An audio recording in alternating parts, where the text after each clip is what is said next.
As with any policy, our first goal is to set the expectations for the students and employees and others in our schools. The second goal is to outline the consequences if those expectations are not met. And the third goal, which really is the most important and is embedded into those other two goals, is to normalize the use of social media by the adults and students in your schools and to acknowledge the importance of the digital world for the people in our schools and in our school community. Now to the question about whether our policy can outline expectations for use of social media at home on personal devices. And the answer is yes. To begin, any disruption, anything that creates a substantial disruption to the learning environment provides grounds for action. The U.S. Supreme Court ruled many years ago that a student's free speech does not extend to the point that it creates a substantial disruption to the learning environment. So when that happens, whether it's fights in the hallways or overly distracted classrooms, any kind of disruption like that, a principal and ultimately a school board have grounds to take action. Now, where our employees are concerned, we have social media guidelines, which allow us to outline our expectations for how an employee represents themselves on social media. And again, this does include both at school and away from school. Employee guidelines are an extension of board policy, and they give ultimately the employee the expectations, but they also give principals and supervisors the leverage to take action when those expectations are not met. Remember, we're talking about both professional and personal use of social media.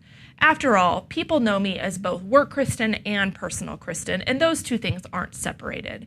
It would be difficult for me to argue that coming home in the evening and complaining about work or griping about a colleague or even worse, a student or a family in my district wouldn't be understood as professional Kristen making those comments. It's just the reality. Really, employee guidelines harken back to the old saying that common sense just isn't so common. And these guidelines are built to provide guidance for employees to make good decisions. In no way are these meant to infringe upon an employee's rights to comment on the workplace. Rather, they are developed to give employees reminders, friendly reminders, useful reminders about the kind of content that will help them protect their own professional reputation and their job security.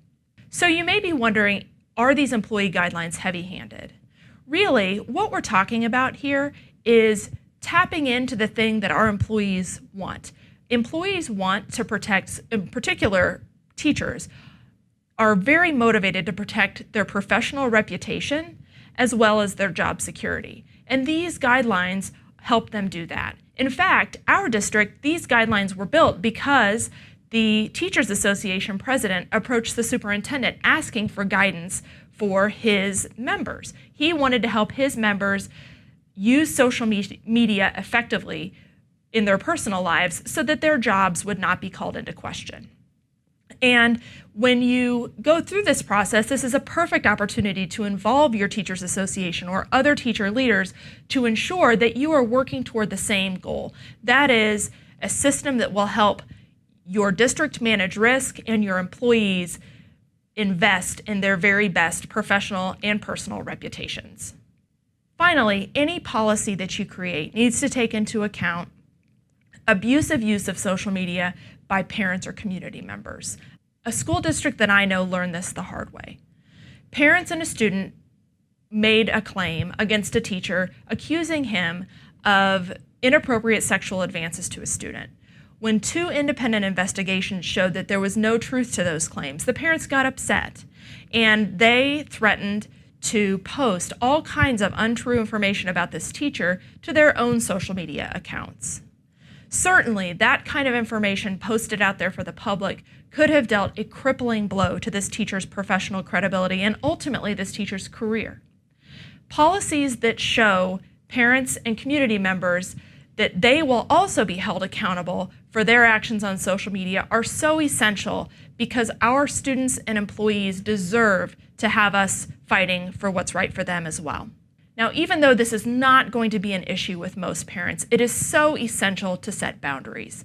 And what you can do always is limit their access onto school property. And when that comes into play, especially for parents and grandparents, I do not know very many who would choose to post something in violation of the policy in exchange for not being able to attend their child's volleyball tournament, choir concert, or graduation. That threat enough will help you avoid most of these situations and hold accountable the people in your community who are not currently employees or students. In short, social media policy allows us the ability to set expectations that social media use will be both constructive and appropriate when it happens within our school community.